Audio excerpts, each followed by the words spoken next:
Hello, hello, hello, Pajama Gramma in my favorite robe. Sharon Horne-Ellstrom here to talk to you about secret number 13, the perfect webinar. Now, it's called the perfect webinar, but let's be honest, it can be used for just about anything. Anything you want to share in any format you want to share with people to convince them of your new opportunity and that it's for them can be used and presented using this perfect webinar format. And this chapter is just an overview of the perfect webinar, and you're going to start to see over the next few chapters how all the foundational pieces that we've been putting together are going to come together in one massive, not massive, it doesn't have to be massive, but one massive webinar or presentation. It can be used for speeches, speaking engagements, selling opportunities. You can actually turn it into an article. You got to be creative and make sure that you're keeping your audience in mind when you're doing this. I coached a student through this yesterday. He's writing an article for a journal, a technical journal of professionals, and how you approach that has to be different than just your normal presentation and stack slide. But this can be used for that. It can be used to create some really cool articles that you can present to different type of publications and help attract people to your new vehicle, but it has to be done in a way that keeps the audience of that publication in mind. That is a total aside, but it can be used for that. It can be used to write a book. It can be used to, because a book can be just a big sales presentation. A gentleman by the name of Dana Derricks, you may have heard of, he does an incredible job of this in his books, and he charges like $2,500, $400 to $2,500 for a copy of one of his books, and he's written 8. And he actually uses this persuasion formula within some of his books. How creative is that? And I may or may not have mentioned a gentleman by the name of Landon Porter has taken, not really the perfect webinar. That's not it. He's used the indoctrination series, not the perfect webinar. But I suspect that he does the perfect webinar to share his coaching program that's within that group. So he's using it too. There are thousands and thousands, probably 60,000 almost, people using this strategy. And that's not even counting the people that are outside of ClickFunnels. That's just the people in ClickFunnels that are using it. But a lot of people outside of ClickFunnels have actually adopted this strategy because it's so effective. So let's talk about the 4 main parts of it: the purpose of the perfect webinar presentation or the perfect presentation. The purpose, the overriding purpose of the presentation or the perfect webinar is to just get people to knock down the big domino of belief. The one thing, we're only getting them to believe one thing, the one big domino, and everything we do in this presentation or in the perfect webinar is designed to support them buying into and believing the one domino. Because once we get them to believe the one thing, the big domino, all of the other objections and things go away. They just go to the wayside. When people have an epiphany and an aha moment that changes the way they look at things in the world, it opens the floodgates of opportunity to them. And then we present our secrets, which are really just other ways of getting at that same one thing. They're not new information. They're the same supporting but little mini beliefs that are associated with our opportunity, internal or external. We did a lot of work on this already. But they all support the one thing, the one big domino. And it's all about this whole presentation.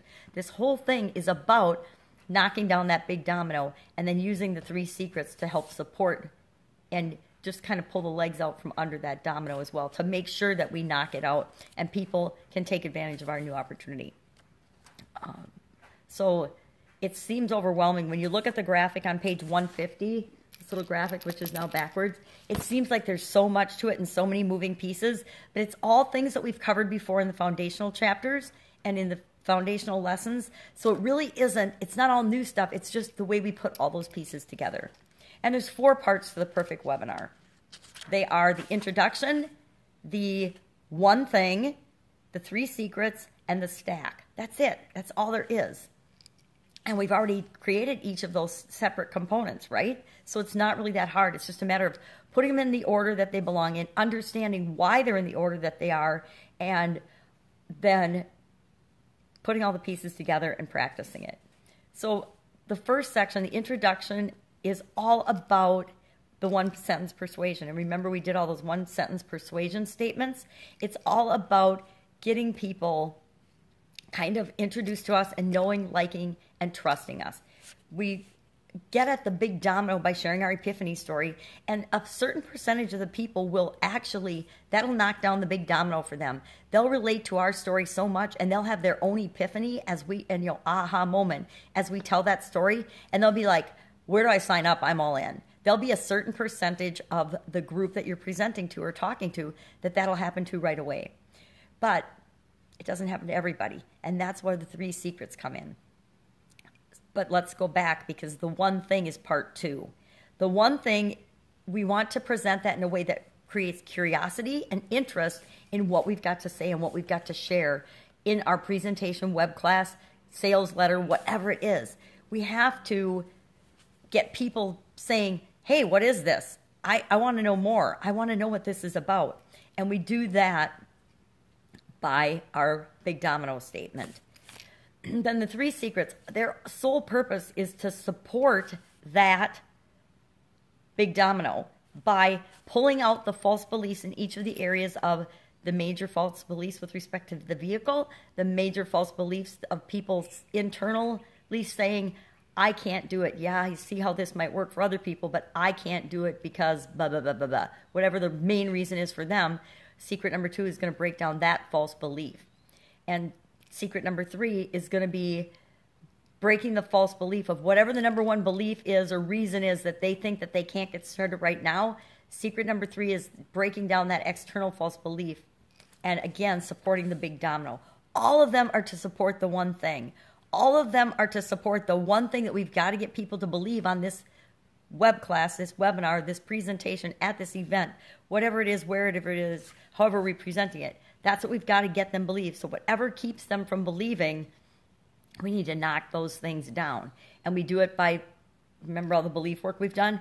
Picking the number 1 main thing that is keeping them from believing in our vehicle. The number 1 main thing that is keeping them from believing in themselves, and the number 1 thing that they believe is keeping them from getting started right now. That is the purpose of the 3 secrets. It's not to put in other beliefs or other things. It's all to support the one big thing.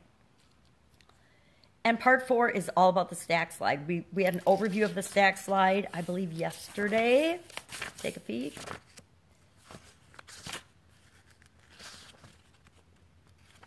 Yep. So you know what I'm talking about? And like I said, we're gonna go in depth on all of these components in the next few chapters and the next few secrets. And I have gotten to the point where I actually brainstorm and create my stack slide first before I do anything else. Well, that's not true. I mean, before I'm putting together my webinar slides, I create my stack slide first. So the stack slide, as part of that, we're going to learn a couple of things that are really going to be powerful and helpful. One is, have you ever been to a network marketing meeting or a sales presentation meeting where the person is giving a presentation, they're sharing the products and services, they're all excited, and then they get to the point where they have to ask for a sale or ask you to buy some product or service, and they start to sweat, they start to change the tone of their voice, they start to talk really fast or really slow, or they start to get really quiet, or you can just see there's this big uncomfortable shift in their behavior. And Russell gives us a question that helps to take that out of our presentations forever. And what he does, I'm going to give you a sneak ahead look, and you've probably seen it if you've seen any of his presentations, is he asks for permission. He asks for permission by saying, let me ask you a question. And the question is, can I have your permission to show you something that I know will help you to get this result in your life better, faster, and easier than you ever could on your own? But he asks permission, but just by saying with the sentence transition, let me ask you a question. Or can I ask you a question? You can make it your own, but the point is it stops people and it says, it stops the presentation. So instead of having an uncomfortable transition, like most sales conversations have, it is smooth because you stop, you get permission. And as soon as somebody gives you permission to tell you about something, it's not a sales thing anymore. You're not pushing it down their throat. So it helps you to alleviate your own internal fears and objections that make you feel salesy or negative about making a sales conversation. Because now it's not a sales conversation. It's a conversation about something cool that you know can help them and you have to offer them. And they can either take advantage of it or not. But they've given you permission to tell them about it. So now it's not weird or salesy anymore.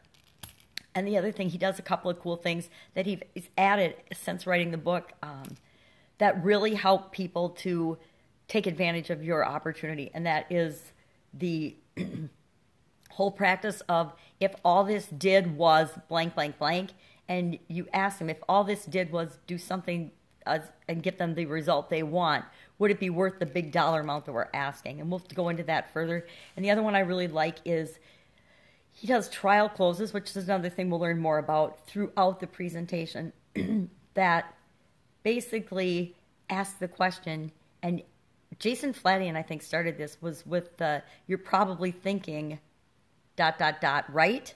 And then that's how he rephrases their objection and then answers their objection with a little story or a belief or something to knock down that objection as soon as it would come up in the presentation. So we'll do a lot of work and a lot of practice doing trial closes, sprinkling them throughout our presentation, and then using key phrases and terms and strategies like this that really help to get through to people so that they can take advantage of what your expertise is and what you have to offer. That's it for today. Go out and make it an awesome day. I will create a little worksheet for you or just an overview sheet with a couple of comments on this. And maybe you can start pulling together the different pieces that we've already done into one place so that you've got them available as we create the next few pieces and all of our slides for the perfect presentation, the perfect webinar, the perfect web class, the perfect teleseminar, the perfect event, the perfect, whatever you want to call it. It's the perfect way to create a sales message that benefits the people that you can help the most. That's it. Pajama Gramma out. Bye.